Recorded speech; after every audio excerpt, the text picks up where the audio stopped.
So what's going on, guys? This is going to start the first episode in my series of tutorials to teach you about Hearthstone. Sorry if I seem a little bit awkward. I'm kind of sick, just got out of the ER, but I'm trying my best. So the first thing we're gonna go over is like the general basics of Hearthstone. If you've never played Hearthstone, we're just gonna go over the general basics. So you have three options: your play button, your solo adventures, and your arena. Mainly, you'll be in play and arena. Play contains your casual and ranked, as you're about to see. Casual basically is just a practice mode. There's no ranking to it. There's no MMR matchmaking rating. So you can queue into anybody from a new player to a legend ranked player. It doesn't matter, it's more of a practice thing, and I rarely ever use casual except for quests. And really, with quests, and I'll go over quests later. Mainly with quests, I just do it in ranked. I mean, if I have a class, I pretty much have a big majority of classes here, so I can tag all the quests I have. But I do that in ranked. But like I said, casual is more of a practice mode. It really isn't. It really isn't like a prove yourself anything. It's just like if you made a new deck, or if you're playing a deck and you want to play against another player and not one of the practice mode bots, which is another thing I'll go over later. You can go into casual and you can test out these decks.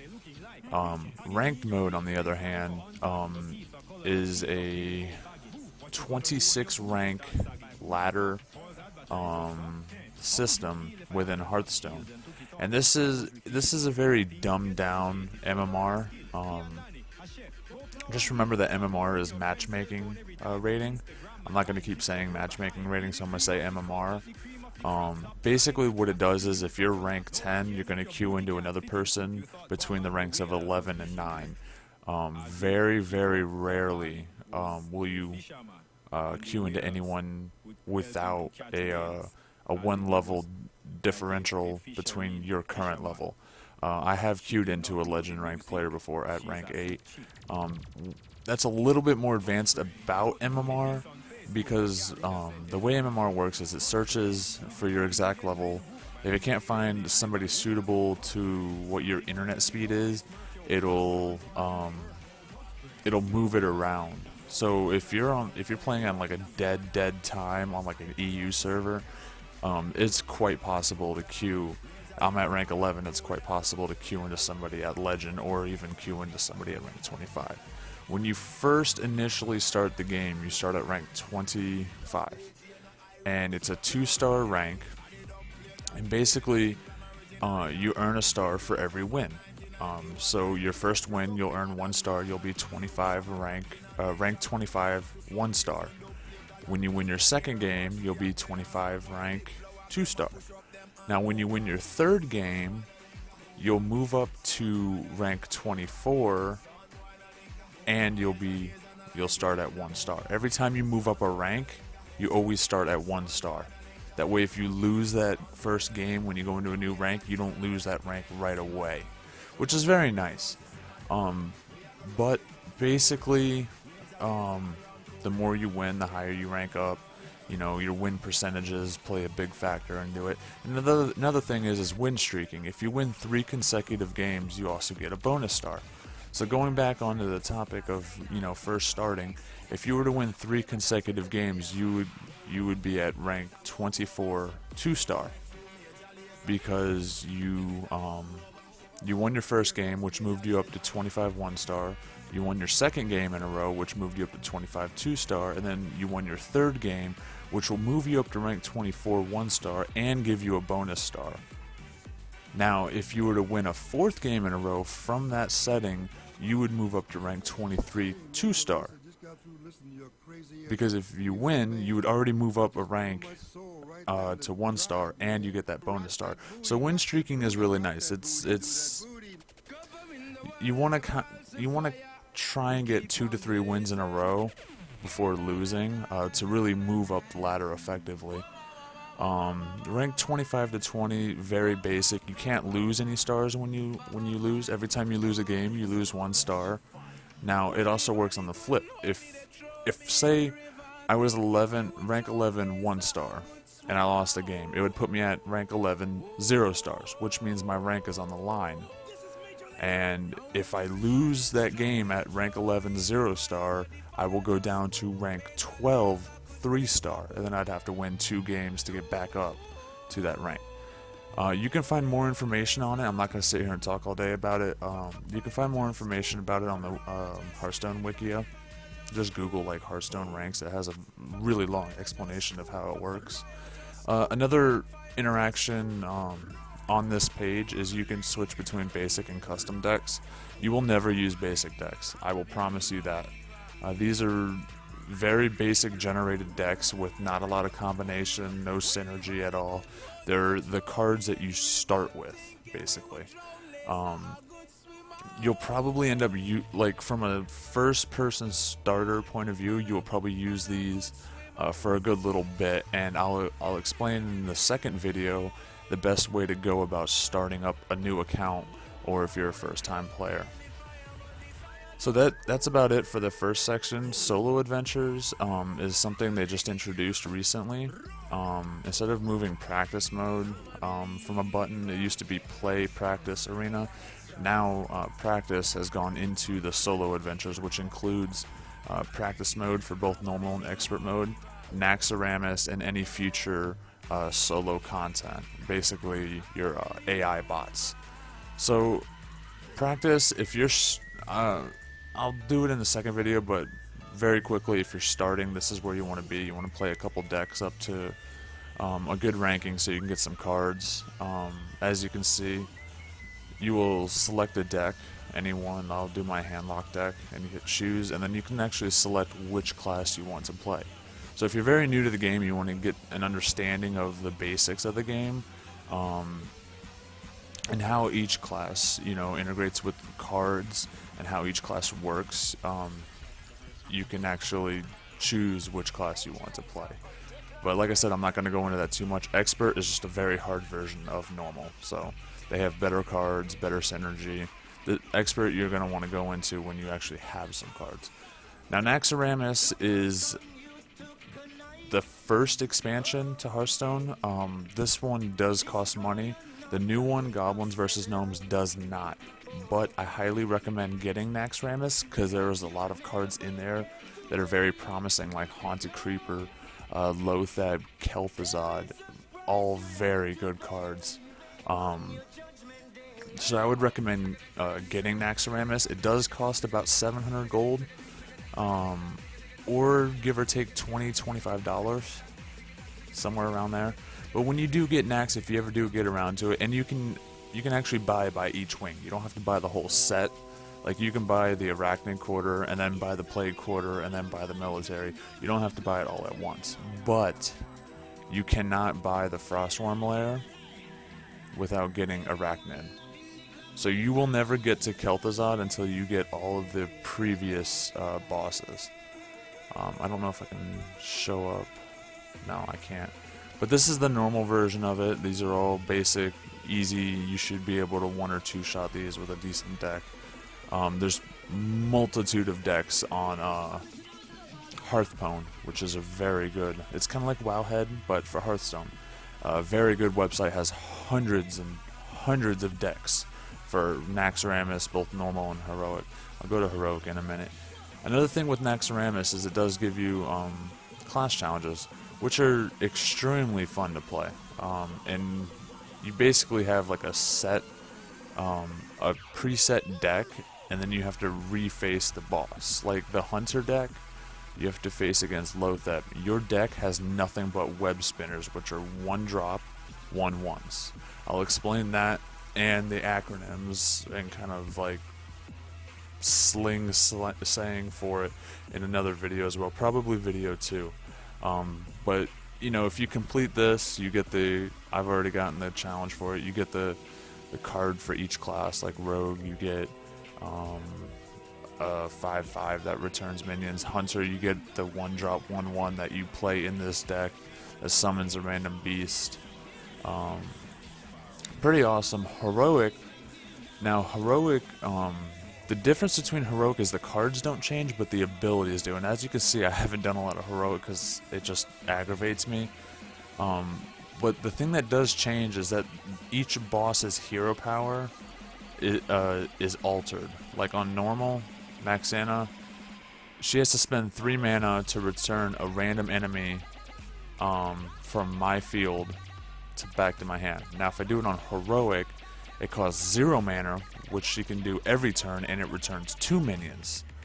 So as you can see, it does ramp the difficulty up like almost immediately. Now for Arena, you have 2 options. When you first join, you can either join the arena, and I'm pretty sure, if I remember correctly, when you first start, your first arena ticket is free. After that, you either pay $2 or 150 gold. 150 gold is really easy. It's like 2 days of doing quest and minimal playing, 3 days of just completing your quest, and that's about it.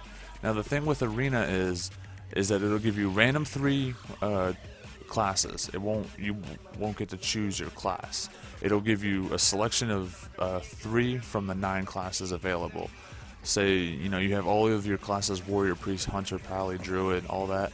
It'll give you 3. It'll give you like druid, warlock, and priest, and then you choose which class you want to play. Now when you do arena, you don't get to construct your deck like you do with basic ranked play. You actually play like a real draft. What it'll do is you have 30 cards to build like a standard deck, but each card you choose can affect the previous or the next card you choose. Because what it'll do is it'll put you, just like I put up 3 classes to choose from, every card you put in, it's going to give you an option of 3. And they're not going to be the same cost or anything. The only thing that matters is the rarity. And that's common, rare, epic, and legendary. So if you get a common pick, you're going to get a selection of 3 common cards from every card in the game.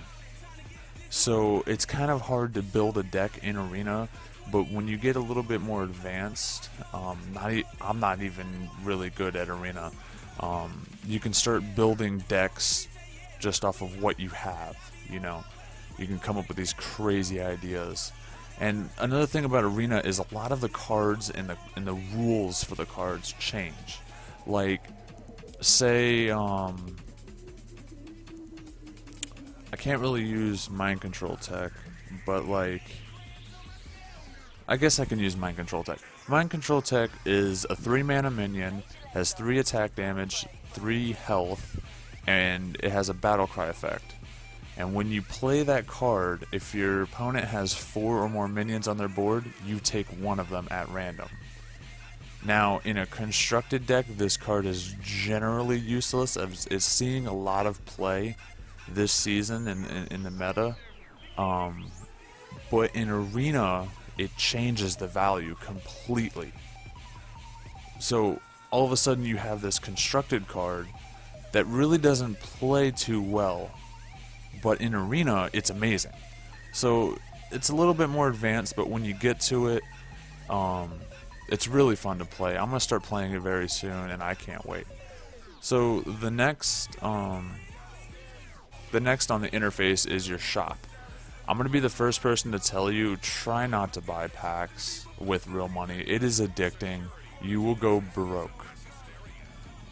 You first start off buying like a $7 pack, or a $10 pack gives you 7 packs. Each pack has 5 cards, and each card has a chance to be anything. You can have an all rare pack, an all epic pack, an all legendary pack. You can have 2 legendaries, 2 rares, and a common. Anything.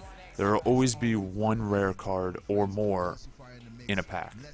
It's really nice to, if you got the money to play with and throw around, it's really nice to just jump in the game really early. It's what I did. I mean, honestly, if you guys really want numbers, I've spent over $700 on this game from buying packs. It is stupid addicting. I'm at the point where I'm buying 60 packs now. I used to buy 40 packs because 40 for $50 was nice, and now I'm buying 60 for 70. I have no idea why, but it is. That's the way it is. Now, if you're just starting, it's gonna suck because you have no cards, and the only way to get your cards, like the basic cards, in the collection, is to get the classic packs.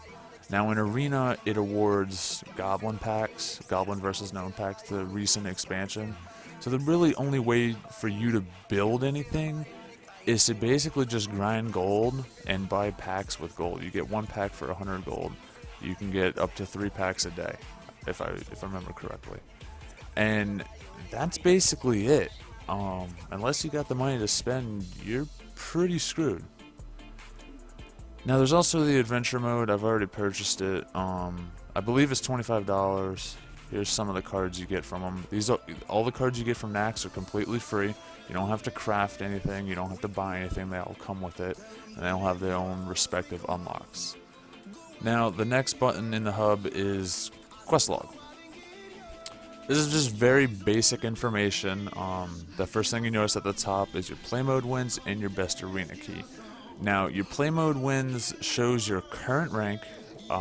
It will not hold your highest rank. So if I hit rank 5 this season, then the season resets and puts me back at 20. If I go into here, it won't show rank 5. It'll show rank 20. But it does show your total wins. I've won 644 games. Obviously, I don't play a lot of Arena, so I only have 48 wins. But the cool thing is that when you do Arena, it does keep your key. This is the 6-win key right here, the Platinum key. You can go up to 12 wins. In Arena, you can only lose 3 times before you get kicked out. So you have to build a pretty good deck to get 12 wins. And I'm not 100% sure on this topic, but I'm pretty sure you are scaled, judged on your wins. So if you make a brand new deck, you're going to face someone who has 0 wins. If you win 5 games and queue in, you're going to face somebody with 5 wins. I'm pretty sure that's how it works. I'm not sure. I have noticed a difficulty ramp going up. When I did do this key, I remember the games that I played for this, and it was a lot of fun. And needless to say, I made a couple bad choices in the game, and I lost the deck. It was a really nice deck. But you know, the difficulty did ramp up, so that's what I noticed from that. The next thing is your hero levels. It really doesn't do anything, but it helps you keep track of your heroes. I have everything over level 10. Another basic starter information is when you start the game, all of your classes are at level 1, and they can reach a maximum level cap of level 60. Now, after level 10, between level 1 and 10, you unlock all your basic class cards, the ones you can't craft. You can't craft these cards, you can't craft the golden versions of them, and you can't disenchant them either. As you can see, if I hover over my mage, which is level 27, it tells me at level 28 I get golden arcane explosion. Basically the incentive is to level up these all of the classes to level 60 so you can get golden of all the cards. From level 1 to 10 you unlock your basic neutral class, or not neutral, but your basic class cards. Like Arcane Explosion, for example. Arcane Explosion you don't get until I think level 8. That's why it's awarded at, the golden's awarded at 28. But let's say for example it was awarded at level 8. If you're just starting the game, you will not be able to use Arcane Explosion until you get to level 8 with a mage. That's how it works. After level 10, you've unlocked all of your basic class cards. You start unlocking golden class cards until about level 54. And then you unlock all of your golden, and then you start unlocking your basic neutral cards. Again, cards you can't craft or anything. Each class has like 2 or 3 basic neutrals. Like Rogue has at level 58 you get Golden Senjin Shield Master. Now that means I have to level my Rogue up to 58 if I want to use the golden version of that card. I don't really care about golden. It's cool and all. I had a full golden paladin deck, part of the reason why I spent so much money. And I ended up disenchanting it when the game actually released because Paladin was terrible. Now here at the bottom, this is what I was talking about, quests. You can only have 3 quests per day, and you can also cycle your quests. This quest right here awards me 60 gold for completing it, and the objective is to win 5 games with Mage or Shaman. That means that I have to go into casual or ranked, play 5 or more games with Mage or Shaman decks, and win. It doesn't have to be consecutive. It can be whenever you want, and quests do not disappear. So if I logged on tomorrow, I would have a second quest plus this quest. Now, I currently have a nice mage deck, so I'm going to keep this quest because 60 gold is 60 gold. It's nice to get. And tomorrow I'll receive a new quest. Now there's this little red X right here. Basically, it's like a reset. You get 1. So if let's say I got a rogue quest, says like win 3 games with rogue. I don't play rogue, ever. It's probably the last class I'll ever play. As you can see, my rogue's 13 and everything is in his 30s basically, except for warrior. And mage and druid are pretty much there anyway. I would discard that quest for a new one because it's not beneficial to me. I won't make a rogue deck to go complete it. I'll just get a new one. And if I get a rogue deck again, I'll just wait for the next day and then redo it. It's not really efficient, but it gets the job done, I guess. I'm not hunting for gold, so it doesn't matter to me. I just don't feel like playing rogue. This little total level button right here means absolutely nothing. It's just basically an EP number. This button is your open packs. You know what? I guess we'll open 1 pack just for the video. So when you do get a pack, when you complete an arena draft, and I think my game actually just froze. That's lovely. I had a bug there. When you complete an arena run, you'll always get 1 pack, and you'll either get gold or arcane dust, which is another thing I'll explain later. This is basically your screen to open packs, and there'll be a little counter to tell you how many packs you have at the top right. All you really do is just drag and drop, or if you want, hit spacebar. It'll bring it right to the middle, and then it'll bust open your 5 packs. Now, a little quick starter guide if you guys like to get prepared. As you can see, I'm hovering over this card. It's got no glow around it whatsoever. That means it's a common card. Let's see if we have anything else. Okay, so this one's got a blue glow to it. That means it is a rare card. So I got a very basic pack. I got nothing but 4 commons and a rare.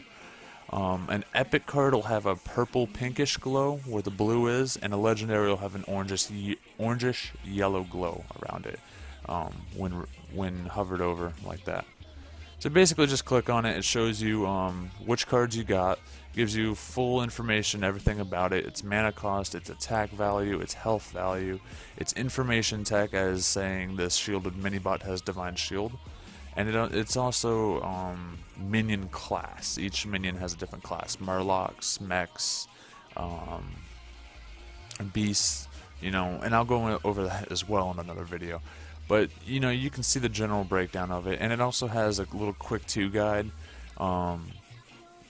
Cards are determined to their classes by the color of the background. As you can see these 3 right here are neutral cards. They're grayish, brownish on the outside ring, and the Whirling Zap-O-Matic is blue. That means that it's a shaman card, and the Shielded Minibot is yellow, which means it's a paladin card.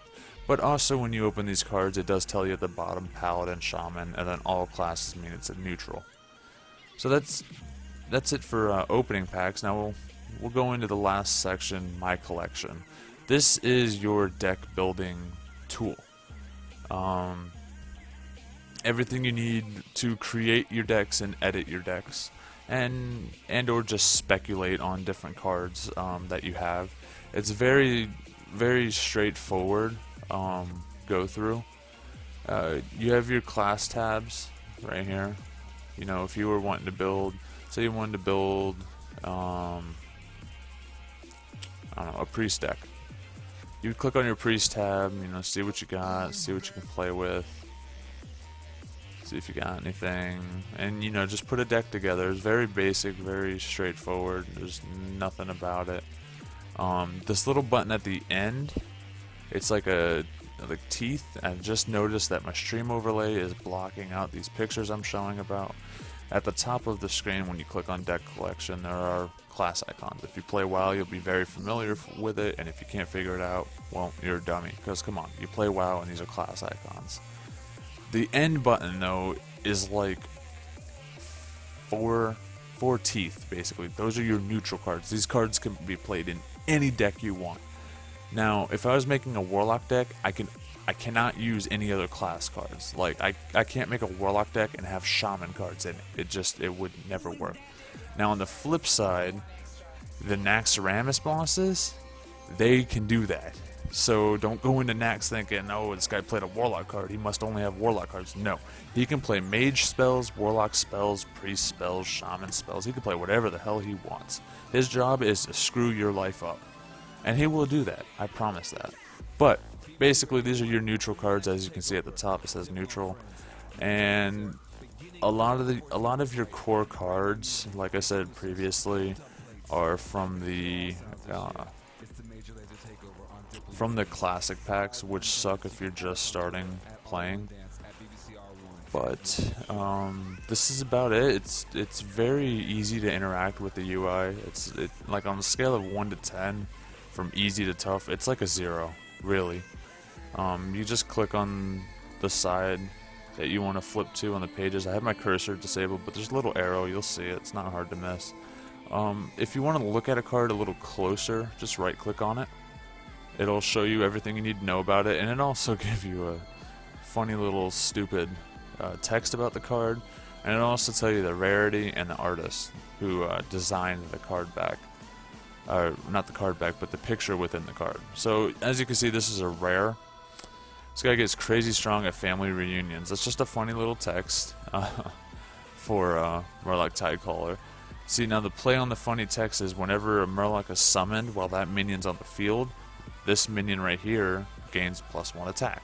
Now, the text is referring to this guy gets crazy strong at family reunions. If you have a bunch of Murlocs you drop, this guy has a ridiculous attack. So, it's just a little funny play on words. It's whatever. Right here at the bottom where it says Classic, what that is it's telling you which set list it's from. This is from the Classic Hearthstone core deck. This is not Naxxramas card. This is not a GVG card, Goblins vs. Gnome. This is a classic card. Now here's the rarity. And it actually says rare, and it has a blue little gem on it. I'm going to give you guys a little quick tip. Just look at this little gem right here on the card. Right under Tidecaller, it's got a blue gem on it. That means it's a rare. If I scroll down and go to this one, it's a purple gem. It means it's an epic. And if I go down, let me go to Harrison Jones. This one's got an orange gem. That means it's a legendary. Now, legendaries have a significant higher cost, but do significantly better abilities. Harrison Jones is 5 mana for 5 attack, 4 health, and when he comes on the field, he destroys your opponent's weapon, and you draw for the durability. I'll go a little bit more in depth on how these work, but legendaries have, better abilities. Like, let's do some basic comparisons. Okay, Frost Elemental. He's a common card, 6-drop, and when he comes on the field, he freezes a character. Pretty basic, nothing really cool about that. If we go to a rare card, like Sludge Belcher, one of the most common cards. This is why I told you to get Nax, is because Sludge Belcher is one of the most played cards in the game. This is an almost requirement because of the value that this card gets. It's a taunt, which means, I'll explain it in another video, but basically what taunt means is that a minion cannot attack anything else but taunt if taunt is present on the board. So if I play this and you have like 5 creatures, you can't hit me until you kill my Sludge Belcher. Now, the cool thing about Sludge Belcher is that when he dies, that's what Death Rattle is. It's going to be in the second video that I'll explain.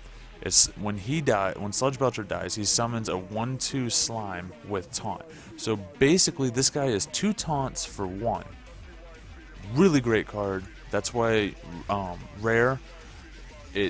rare moves up the value of the description, you know. Here's a legendary, Lothab, Battle Cry. That means when he's played, his effect is activated immediately.